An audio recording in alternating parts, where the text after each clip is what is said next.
Joining me right now, WWE superstar and also the lead singer of the band Fozzy. Everybody can go pick up Sin and Bones right now, and you can go see Fozzy on the road. They're part of the Uproar Festival. Chris Jericho joining me. How's everything going on the tour so far, Chris? It's great. I mean, the best thing about doing a tour like this is that there's a lot of people that came to see us that have never heard the band before, and kind of getting a chance to have the best of both worlds. These are fans that have been with us for years, and then make tons of new ones. So every night the crowds are crazy, and they get bigger and bigger and bigger, and people know more and more of the songs, and it's just been a tremendous couple of weeks so far. It's just only kind of just beginning. This is the first time you guys have done a full tour here in North America, right? Yeah, I mean, we've done a lot of shows in America and Canada, but as far as a full coast-to-coast Soups and Nuts tour, this is the first one. It's good. It's a huge show, one of the biggest this year. Obviously, Shinedown, the biggest radio band that you could find, and Godsmack and Stained, and Adelita's Way and POD and us. It's been really, really cool. It's a real radio-oriented festival, and you can see that by the crowds. It's girls, a lot of kids. Good audience and demographic to appeal to. So it really is the biggest tour of our career, and it's we're kind of under the microscope every night to kill it and be one of the best bands on the show. And I think we've been doing that every night because people are so surprised by the energy and the power that we have. I mean, it's a very well-tested band. We've been doing this for a long time, but mostly in Europe and the UK. So to come over and get a chance to do this in America and kind of show ourselves off, especially with a great new record that's the biggest seller of our career so far. All the stars have aligned for us. You mentioned some of the other bands that are on the tour and the amount of radio play. Are you finding that Fozzy's starting to get more radio play? Yeah, I mean, Sandpaper is, it's number 50 on the active rock radio charts, which is cool. We're inching ever closely to being a top 40 band, which is amazing. And listening to XM radio, I heard Sandpaper, I think, 4 times on Octane yesterday. And the thing is, it's not like I was just sitting there listening all day long, I don't know, waiting for it to come on. It just so happened that I had the station on kind of in the background for all the different stuff I was doing. It's like, man, they're playing it again every 4 hours. So it's always cool when you hear your song on the radio and when it's kind of moving up the charts. And like I always say, it started off as the small fish in the small pond, then we were the big fish in the small pond, and then we're the small fish in the biggest pond there is. But we're swimming and we're doing good. Tell me how you're different as a musician now than when you started the band in '99. Well, when we started the band in '99, it was more of just a fun thing, to see if we could do it. And then a couple years after that, we really started putting our noses to the grindstone. And then more specifically, on our last record, Chasing the Grail, in '99 to this point, that's when we started saying the stand-up party and take it as far as we could go. I think being a smarter musician, it's all part of entertainment. It's the same thing as when you're wrestling. You get smarter as a performer. You know the tricks. You know what you need to do to get reactions. I know what I do best as a singer and stick within that wheelhouse. It's like the same thing with wrestling. If you're not good at leg drops, you don't do leg drops. And if you're not good at, guttural growls, you stay away from that or whatever it may be. So it's just been a really interesting process and just maturing as a performer, as a musician. Like I said, it's all tied in together. Wrestling, being a musician, being a dancer, being a writer, you just learn the more you do it. But it all ties into the fact that it's all show business. Give me a go-to move for Jericho on the stage to get a reaction from the crowd. There's a bunch they use. I mean, there's the hey hey hey that you can do in the middle of a song or something really heavy. People love raising their fists in the air and chanting hey hey hey. Another one is if you do a little bit of a sing along. Mm-hmm. Something that I do completely that I stole from Freddie Mercury, where you do a little bit of a Deo type thing that you follow along. There's a lot of those tricks, but I can't tell you all of them. I know. I just wanted a couple. What are your tricks? What are your tricks? You wouldn't tell me your tricks if you actually even have any. It's like you got to keep them secret and come to the show and see them for yourself. I've seen Fozzy in concert twice now. I know. Now it's very cool. You're going to come see us in Tampa?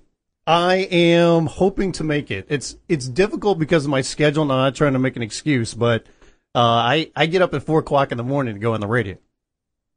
So I get home at 4:00 in the morning. See, what's your point? Well, are you saying that I can crash at your place? Well, we won't have a place, but you can stand outside of the bus and hang out there with all the chicks. Oh, well, I'm sure my wife will appreciate that. You know what, real quick, you mentioned Freddie Mercury. It was funny, somehow I got in a conversation about this the other day with somebody. One of the more underappreciated frontmen of all time, I think. I don't know if underappreciated, but more forgotten is the word. I mean, the fact that Freddie's been gone for old Queen videos and all concerts, and then I do a lot of that. I mean, Queen is one of my favorite bands, and there's so much you can learn from that whole band as performers.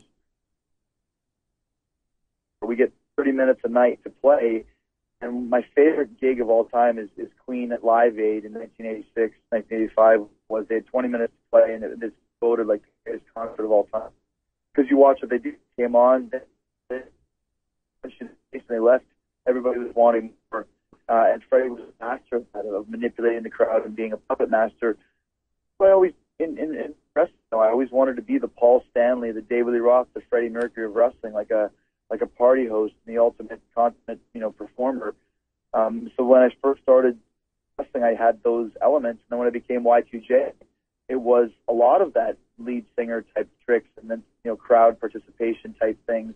So then when I came into Fozzy, at around the same time, all the tricks are kind of intertwined. It's very incestuous at this point in time. So you can learn a lot from a guy like Freddie Mercury, just as a live performer, not even just in music, but in anything that you do. If it's Shakespearean play, or if it's a wrestling match, or if it's an improv show or whatever, you get to what you do and make sure that people have a great time and kind of lead the horse sometimes, so to speak. When you're touring with the band, how much do you actually think about wrestling? Or are you able to shut it all the way out, or do you want to shut it all the way out? Well, I mean, I don't really think I have to shut anything out. It's just you can't do them both at the same time. That's the one thing, sure. But I mean, I watched Raw the other night.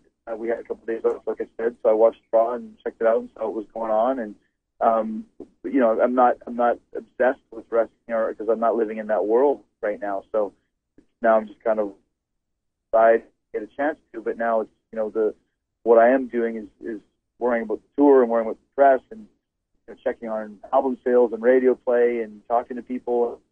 Doing all that sort of stuff. So I'm aware that it exists. I'm not going to say I definitely shut it out. You could never do that, but it's not like I really pay much attention to what's going on.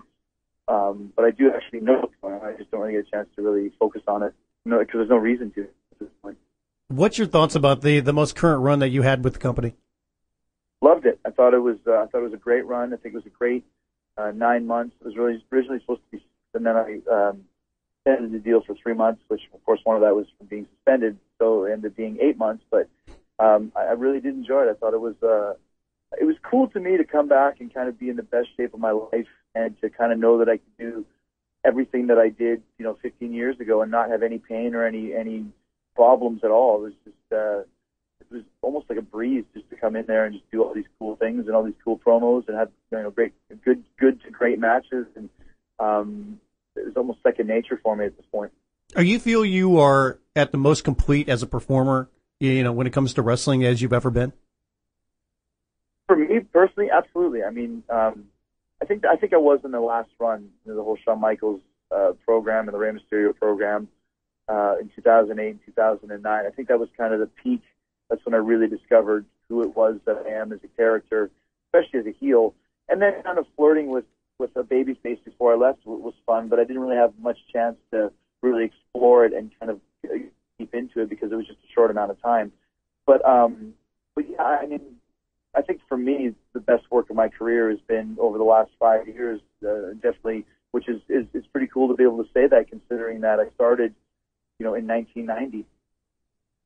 You mentioned the tease, at the end of this last run, where you became, good guy, and, there was the tease about that.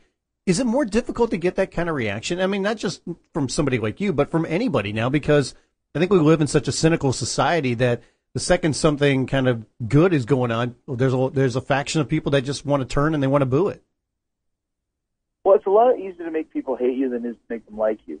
But it's even harder to make them stay hating you. I mean, once you're a heel, wrestling, but in every form of entertainment, the best bad guys always become good. They're so entertaining, and that goes from, Hannibal Lecter to Darth Vader to, if Heath Ledger would have stayed alive and did the Joker in the new Batman movie, he would have been a total babyface. People loved him so much because he was so dastardly. So for me to stay the evil Jericho for pretty much 4 years, I thought was a huge testament to how I played the character and how I played the role. But then after a while, there's only so much you can do to stay as a bad guy. And I can start feeling that pretty much when the Punk feud ended, then it was kind of like there was really not much more to be heel about. And especially when I came back from the suspension, everybody was really cheering for Jericho. And I was like, you know what? Let me go out on a high spot. Let's go out on a high note rather than on a bad note. The last couple times I went out as a heel, I think to go out as a good guy and have people wishing that I'm still there rather than people being glad that I'm gone. So kind of on that and subtly moved direct. It wasn't hard to do exactly what they wanted from me and where they wanted me to go. It was kind of just the next step in the evolution of Jericho as a whole. You mentioned the suspension. Were you surprised at the amount of play that got everywhere and the 30-day suspension that came with it? I know how much play it got. You know what I mean? I think it was more of just the whole concept that somebody was suspended, but it's it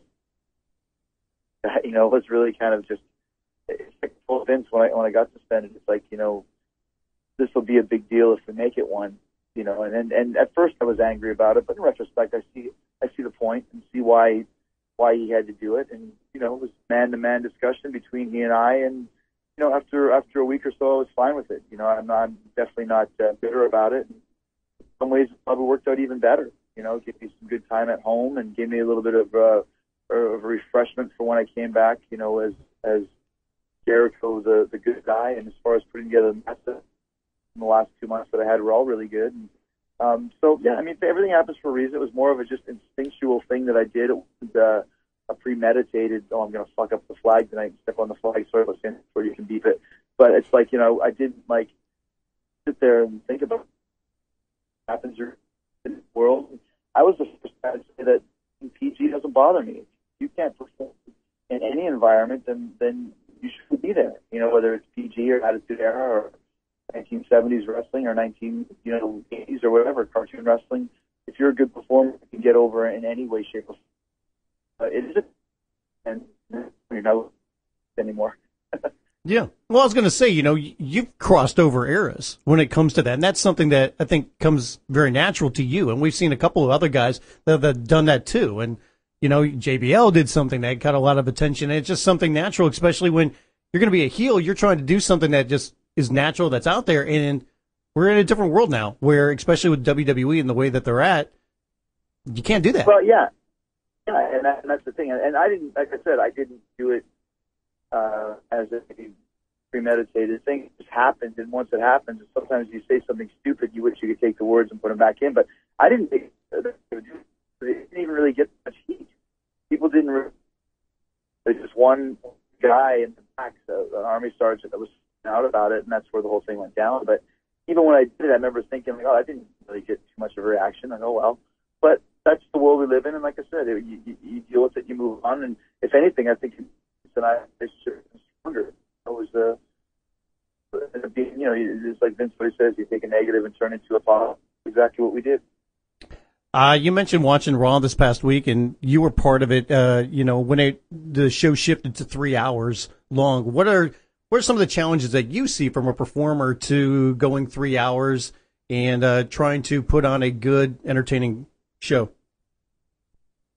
Well, I was WCW when it switched from 2 hours to 3 hours, and that roster was a lot more expansive, shall we say. There was a lot more guys available, and kind of a real good crop of young guys, but the young guys being like me and Eddie and Benoit and Dean and Mysterio and Hoovy and all those type of guys. And then you had the good, really older veterans, Kurt Hennig and Big Boss Man, and guys that could work with anybody and have great matches. Then you had the top NWO guys and all that sort of stuff. WWE's a different world. It will give guys a chance to work more, I mean, when you see primetime players versus Truth and Kofi for two segments going, 12, 15 minutes, it never would have happened on Raw before. But as the same with anything, it's going to be good, it's going to be bad, and sometimes it does seem long because it is long. 3 hours is a long time. I mean, I didn't go see the new Batman movie for a while because I didn't have 3 hours to kill.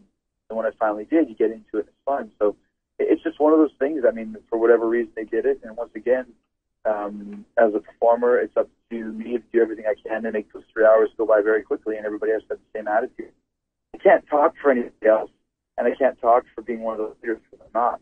All I can talk about is how it is for me with 3 hours. And sometimes you get more time for a match, and other times there was still, I was just doing a run and being told there was not enough time to do a promo because there was too much talking. It's like I remember the first couple of 3 hour shows, I was like, I've got less time on the 3 hour show than I ever did on the 2 hour show. That's how it goes sometimes. So. Did you like it even at this point in the career? Do you like it when they say, hey, we need you to go longer for a TV match than what you've normally done in the past? Instead of getting 7 minutes, we're going to give you 13 now. Do I like it? Yes. Of course I like it. I love it. I mean, that's what I do. Anytime you get more time for something, it's always better. I mean, I really don't like only having matches. I almost think it's a waste, but I understand that's how the world is sometimes, the world we live in. But I always love having more time. Why wouldn't you? You're going to turn down more TV time? That's crazy. Well, I agree, but I just think there's some people, and maybe it's different for people that, have not been in the business as long as you, that are kind of used to that now, especially when it comes to TV, and then saying, I'm always used to having these shorter matches. It's just kind of, built into you at some point. And it's like, oh, now we've got more time. Maybe I actually get to go longer. I'm also the guy that at house shows gets told by the agents every time that you need to get shorter tomorrow night. I don't ever have a problem taking my time. But once again, are there on the roster that have 22 years of experience? It's not like it used to be. I know that there's still plenty left when it comes to your career in wrestling, but have you had that thought about when you want to start winding down and when the end might come? Well, I mean, that already started. It started, 7 years ago when I left in the summer of 2005. I went away for 2.5 years, came back for 3 years, then went away for another 14 months, came back for 9 months. Like that winding down period has already started.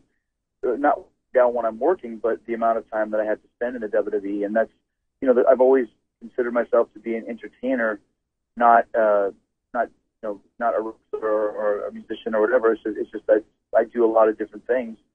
And, now, like I said, now that Fozzy is growing and getting so much momentum, that's become my priority. I had two dreams when I was a kid. I wanted to be in a rock band and I wanted to be a wrestler. And back in 2010, when Grail started doing so well, that's when I realized that, we can really do something with this. And it's time to kind of put Fozzy in the forefront when it comes to career and all my profitable schedule with Fozzy. When do you think you will know that time has come and said, okay, it's time to put my in-ring wrestling career behind me? Whoever knows. You know what I mean? I mean, if you would have asked Ric Flair that when he was my age, you might have said 2 years. He's still working. And, I don't think I want to exactly be doing that. But Nash run was for me. I really, really enjoy it. I turned I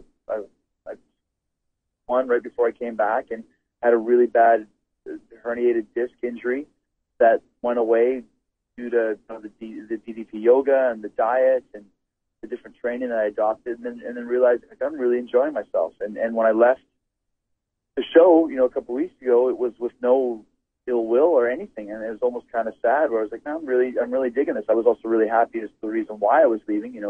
Brand new record and a big tour and all this cool stuff going on with the band. But I have no doubt that I could go back and work another 10 years at the exact same level that I'm at right now. I mean, God willing, to no injuries or whatever. But as far as this last run, it really showed me that I can still compete at the highest level and very frequently. I never missed a show.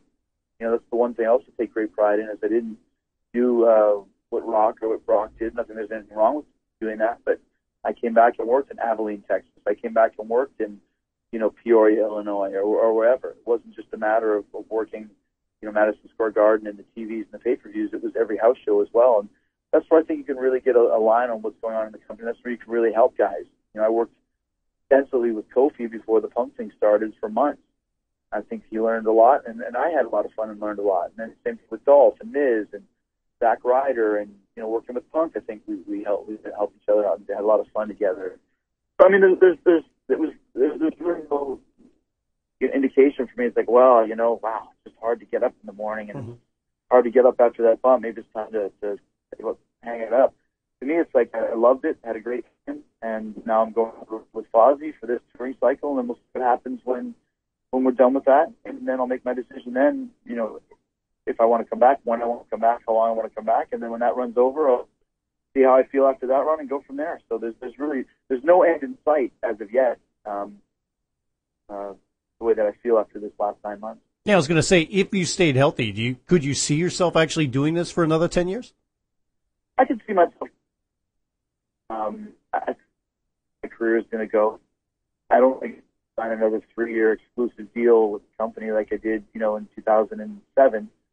I'm anywhere near to retiring and hanging up the boots. Like I said, I really enjoy it. And I'm at the stage, I grew up in Japan where the older veterans helped the young guys get better. And I was always a fan of that and really, really learned a lot from the older guys that were helping me get better. Now, I was treated that way, especially when I went to WCW and place. But I really enjoy helping and helping them have their matches and learn tricks that are nature for me. They don't know. They know. I haven't learned them. I can see myself coming out in years to come. I like it. As long as I'm enjoying it, I'll be doing it. If I'm not enjoying it, then I won't do it. That's my motto in life at this point. I have to really like something and really want to do it. And if you see me being involved in something, it's because I want. I'm going to give 1,000%. I wanted you to ask you about the two guys in particular that you mentioned there. What is it about? I'm a big fan as well of Dolph Ziggler. What is it about that not only yourself, but I think a lot of the guys in WWE, they want to work a program with this guy right now? Well, I didn't ask for a program with him. I was told that I was working with him. Okay, well, this is my assignment. Let's see how good he really is. And he is good. He's very good. He's not great yet. He will be, but once again, he's still learning, and that's why when we worked together, it was fun for me to kind of show him a couple things, tell him you're doing great at this. This needs a lot of work. Could be better, and to kind of work with him and get him to do that. And that's just having the light bulb turn on. And that's another thing too, because the roster is quite thin. That people are like, a guy like Dolph needs to be the champion. It's like, no, he doesn't need to be the champion. He's not ready yet. He will be, but it's too early. He's exactly where he should be right now, and he's on his way up. There's no need to rush these guys. Because when you rush them, what happens to a guy like Jack Swagger, then suddenly you've gotten too much too soon, and then it becomes old hat. Or like it becomes like, oh, we've seen that already. So, I think Swagger's got a long way to go, too. I'm a big Swagger fan, a big Dolph fan, a big Miz fan, a big Kofi fan, big Sandow fan. There's a lot of guys that have a lot of stuff on their side and a lot of positive, but they still have to learn, and that's fine. That's okay. You should be learning at this stage in their careers. I know there's a lot of fans that haven't always been the biggest in the Miz, but what do you see in him in particular that you like, and what is the next step for him and his growth? Personality and charisma. And for the fans that don't like him, that's probably the reason why. Yep. Because he rubs you the wrong way, and that's exactly what he's supposed to do. But I tell you what, when he becomes a babyface, he's going to be a great babyface because he's a very personable, charismatic guy. And that, to me, is the most important thing in wrestling, is character, personality, and charisma. I don't give a damn what the match is like. You can make the matches work with anybody, but you have to have people's interest, and you have to have people behind you, either as a good guy or a bad guy. There are amazing workers that have 5-star matches every night that I wouldn't watch one of them if you paid me. And there are terrible workers that I would watch every night if they're in the right situation. Kevin Nash made some comments a few weeks ago. You were one of the first people to react to it when he was talking about the death of the business. What in particular irked you the most about those comments? And did you think that was just Kevin trying to push somebody's buttons? Nothing really hurt me about it. I think it was just a stupid statement, and whether he's trying to push buttons or not, whatever. But I just wasn't going to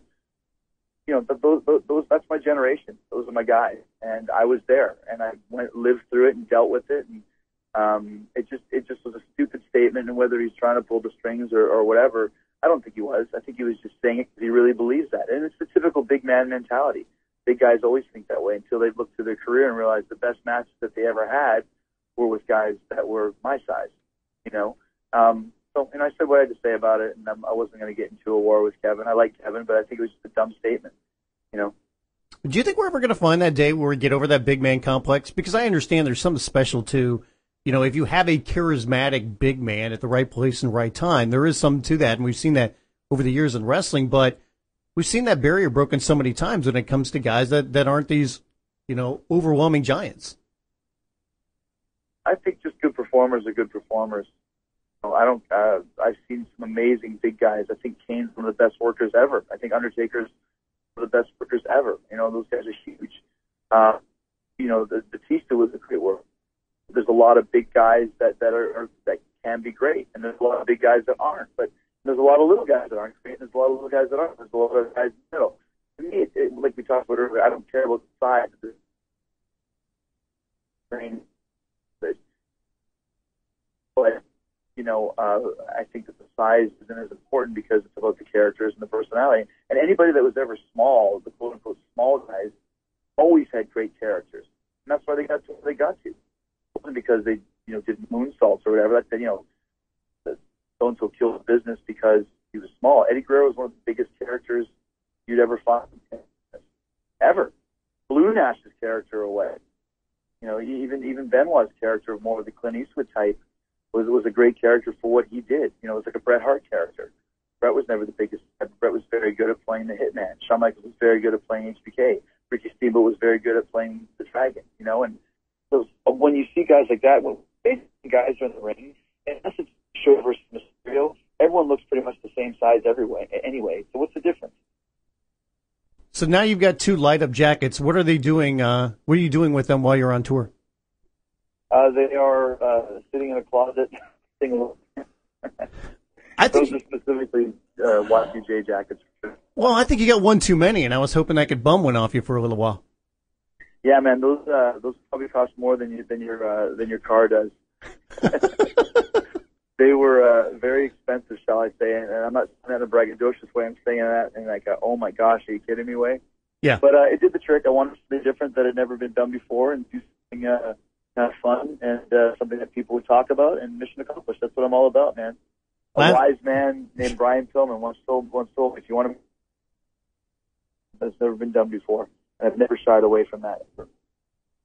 Last thing before I let you go, I know how much you love talking about comebacks, so I won't exactly say it that way, but give me a percentage chance you think that you will be competing at WrestleMania 29.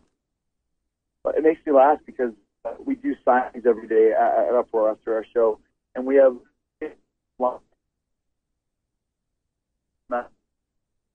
great fans, new fans. Probably, I'd say one out of them will say this. Well, we coming back to wrestling, we miss you. And it's like, it's been a week.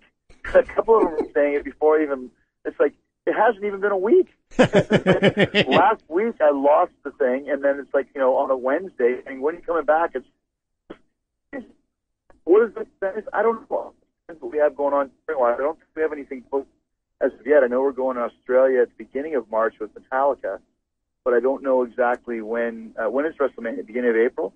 I think it's April 7th. I mean, there's always a chance. But once again, it all depends on what's going on with Fozzy and where we'll be at with the band under those terms. But I mean, there's always a chance. You know, I definitely don't want to make this something where I like on for another year again. If I could do something where I pop out from time to time, I think that'd be pretty cool. So let's say that as of right now, the 50-50 chance. 50-50 chance. I like that. So everybody can go out right now. I encourage everybody, go to FozzyRock.com. You can check out all the band. You can get the new album, Sin and Bones. Everybody can check that out. And go to the Uproar Festival. Chris is going to be in your area with Fozzy. Plenty of dates left on the tour. And everybody can get to check out Fozzy and all the other great bands that are part of that tour. So thanks again for the time, Chris. Appreciate it. And hope we can do it again soon. Thanks a lot, man. And I'll tell those chicks outside of the bus that you might show up. There's a 50-50 chance they'll show up. I like that. All right, dude. Thanks, man.